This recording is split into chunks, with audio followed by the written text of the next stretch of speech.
अब हाम्रो पिठो मुसिसकेको छ, रेडी भइसकेको छ। रेडी भएर चाहिँ अब हामीले चाहिँ यो डो चाहिँ स्याबाले बनाउनको लागि रेडी तयारी गरेर राख्छौँ। ग्यास बालेर चाहिँ प्यान बसाल्ने हो। प्यान तताएपछि चाहिँ अब तेल हाल्ने हो। तेल मजाले हालिसकेपछि चाहिँ तेल एकछिन पाक्नुपर्छ। पाकेपछि चाहिँ हामी चाहिँ किमा हाल्छौँ। किमालाई चाहिँ तेलमा फ्राई गर्ने। किमालाई तेलमा फ्राई गर्ने चाहिँ भरे स्याबाले पकाउँदाखेरि चाहिँ छिटो पाकोस् भनेर चाहिँ हामीले मासु चाहिँ छिटो पाकोस् भनेर चाहिँ पहिला अगाडि नै फ्राई गर्दैछौँ। त्यसरी भुटिसकेपछि चाहिँ अब नुनहरू राख्छौँ।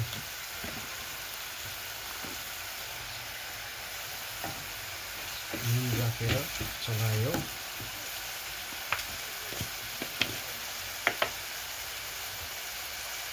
खुर्सानीको धुलो,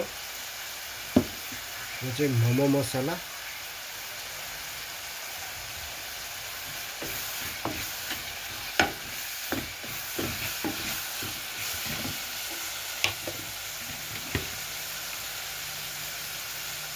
अजिनामोटो, यो चाहिँ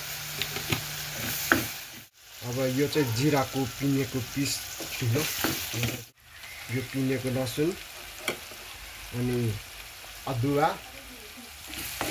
अब मजाले मिक्स गर्ने। हाम्रो स्याबालेमा चाहिँ भित्र मासु पछि फ्राई गर्दा चाहिँ छिटो पाकोस् भनेर चाहिँ मजाले मैले अगाडि नै यसरी मसलाहरू हालेर चाहिँ फ्राई गर्दैछु प्यानमा। अब यो सुकेको प्याज मसिनो गरेर पिनेको, सुकेको प्याज हालेर चाहिँ फ्राई गरेपछि चाहिँ हामी हरियो प्याज हाल्दैछौँ।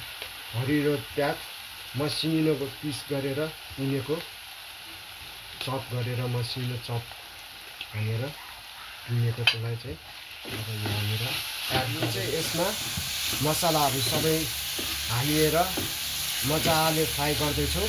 यो चाहिँ मजाले किमा चाहिँ मजाले पाक्ने गरेर गर्दैछौँ। हामी चाहिँ भरे रोटी चाहिँ छिटो पाक्छ, भित्र किमा चाहिँ अलि काँचै होला भनेर हामीले चाहिँ अगाडि नै किमालाई छुट्टै प्यानमा बसालेर चाहिँ हामीले मजाले फ्राई गर्दैछौँ, मजाले पकाउँदैछौँ, मजाले राम्रोसित पाक्ने गरेर भरे स्याबाले खाँदाखेरि चाहिँ भित्रको किमा चाहिँ पाकेको हुन्छ।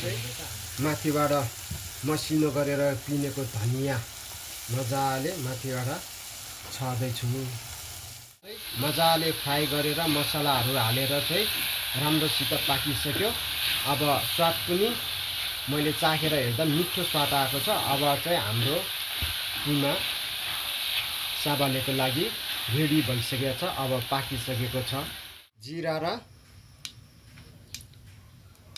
तेल हालेर फ्राई गरिसकेको छ प्यानमा चाहिँ। अब हामी गोलभेडा हाल्दैछौँ। मजाले जिरा पाकिसकेको छ, तेल पनि पाक्यो। अब गोलभेडालाई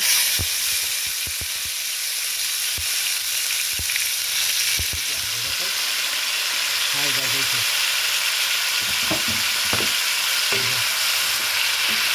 मजाले तेलमा पकाउँदैछु। मोमोको लागि र स्याबालेको लागि भनेर अचार चाहिँ हामीले पकाउँदैछौँ।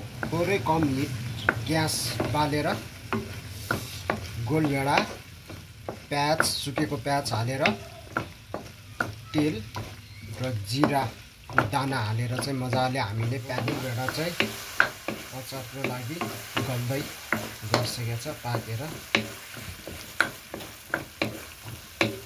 सुकेको खुर्सानी हाल्यो, मजाले सुकेको खुर्सानीलाई पनि मिसाउँदैछौँ। यो चाहिँ नुन हो, नुनलाई पनि हाल्यो र खुर्सानी हालेर गोलभेडा गलिसकेको छ। अब यसलाई चाहिँ अलिकति मजाले गलिसकेको छ र अब योभन्दा पनि अझै धेरै गलाउनको लागि चाहिँ हामी ढकनीले प्यानलाई छोप्दै पकाएर चाहिँ 5 मिनटको लागि चाहिँ कस्तो भएछ भनेर अब हामी हेर्छौँ। मजाले पाकिसकेको रहेछ, गलिसकेको छ गोलभेडाहरू। गोलभेडाहरू मजाले गलिसकेको रहेछ छोपेर राखेर। अब हामी थोरै मात्रामा पानी पनि हाल्छौँ।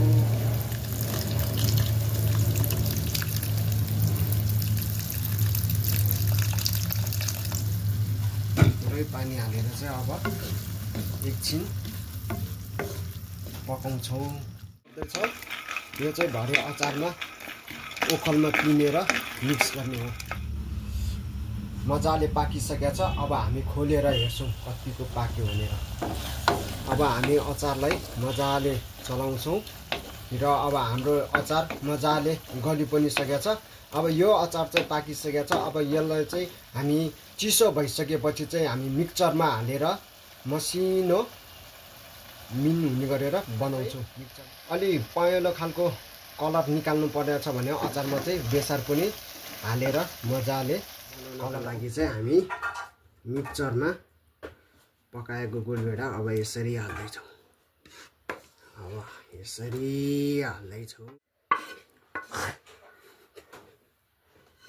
र अब अचार बनाउनलाई चाहिँ यसरी मिक्सचरमा हालियो।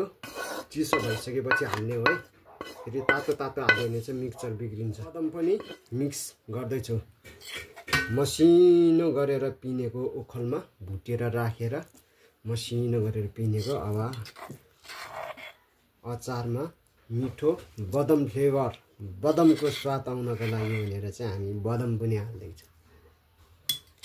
रेडी भइसकेको छ। यी मजाले बाक्लो मिक्सचरमा राखेर मसिनो हुने गरेर पिसेको छ। अचार हाम्रो रेडी।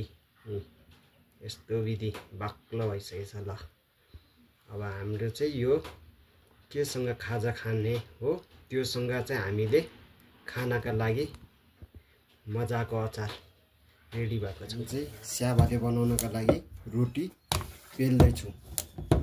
यसरी हाल्दैछु मजाले पारेर किमा हाल्दैछु। मजाले उयो गरेर अब हामी रोटीलाई चाहिँ किमालाई चाहिँ मिलाएर लाम्चो आकारको दिन्छौँ र लाम्चो आकार निकालेपछि चाहिँ अब हामी स्याबालेको लागि बुट्टा निकाल्दैछु। अब बुट्टा निकाल्दैछु। अब बुट्टा मजाले यसरी थिचेर अब बुट्टा निकाल्दैछौँ।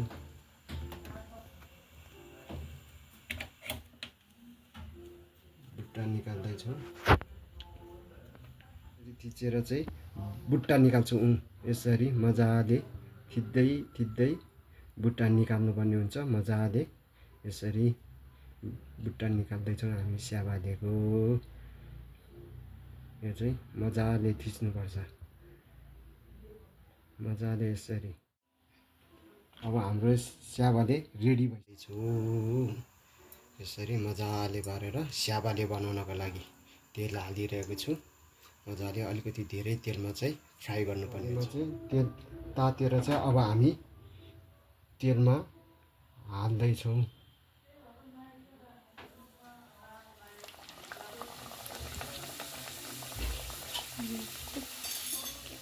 गोल्डन गोल्डन कलर, रातो रातो गोल्डन कलर आउने जेलसम्म चाहिँ हामीले स्याबालेलाई चाहिँ तेलमा पकाइरहनु पर्ने हुन्छ। उल्टाइ पल्टाइ गर्दै पकाउनु पर्ने। गोल्डन कलर आएर यसरी चाहिँ स्याबालेलाई उल्टाइ पल्टाइ गर्दै पकाउनु पर्ने हुन्छ। र यसरी मजाको गोल्डन कलर आएपछि चाहिँ रातो रातो गोल्डन कलर आएपछि चाहिँ हाम्रो स्याबाले रेडी भयो, पाकिसक्यो। र अब हामी यो स्याबालेलाई चाहिँ अर्को भाँडोमा निकाल्छौँ। अब हामी यसरी तेल तार्नुपर्ने हुन्छ। तेल तारेर रेडी भइसकेको छ। मजाले स्याबाले पाकिसकेको छ। अब स्याबालेको